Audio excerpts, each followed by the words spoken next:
నమస్తే, welcome to KK news. నేను Sridevi.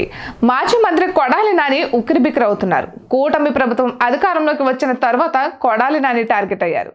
YCP ప్రభుత్వ సమయంలో కొడాలి నాని వ్యవహార శైలి వివాదాస్పదంగా మారింది. దీంతో టీడీపీ నేతలు నానిపై గురిపెట్టారు. గతంలో చోటు చేసుకున్న పరిణామాలపై ఇప్పుడు కేసు నమోదవుతున్నాయి. తాజాగా గుడివాడలో కొడాలి నానిపై కేసు నమోదైంది. పలు సెక్షన్ల కింద ఈ కేసులను నమోదు చేశారు.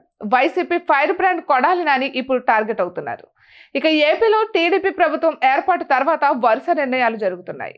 తాజా ఎన్నికల్లో ఓడిన కొడాలి నాని గతంలో చంద్రబాబు గురించి చేసిన వ్యాఖ్యలపై టీడీపీ శ్రేణులు ఆగ్రహంతో ఉన్నారు. ఆయన ఇంటిపైన దాడికి ప్రయత్నించారు. కోడిగుడ్లు విసిరి నినాదాలు చేశారు. ఆ తర్వాత గుడివాడలో కొడాలి నాని అనుచరులు ఆక్రమించుకున్న 776 ఎకరాల స్థలాన్ని యజమానులు తిరిగి స్వాధీనం చేసుకున్నారు. ఇక తాజాగా నానిపై గుడివాడ 2 టౌన్ పోలీస్ స్టేషన్లో కేసు నమోదైంది.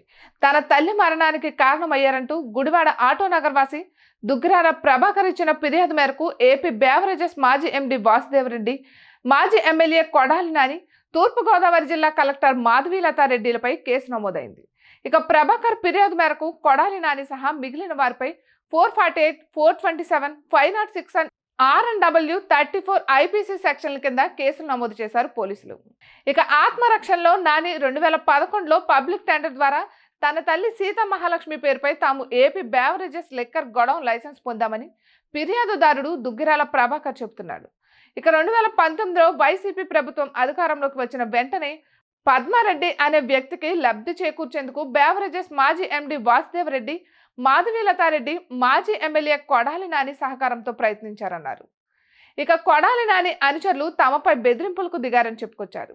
తమ గొడవలో ఉన్న లిక్కర్ కేసులను పగలగొట్టి తగలబెట్టారని, ఈ విషయంపై పోలీసులు ఫిర్యాదు చేసినా పట్టించుకోలేదన్నారు. దీంతో వరుస కేసులతో కొడాలి నాని పూర్తిగా ఆత్మరక్షణలో పడినట్లు కనిపిస్తోంది. ఇక ఇటువంటి మరెన్నో వీడియోస్ కోసం కేకే న్యూస్ తెలుగు ఛానల్ని సబ్స్క్రైబ్ చేసుకోండి.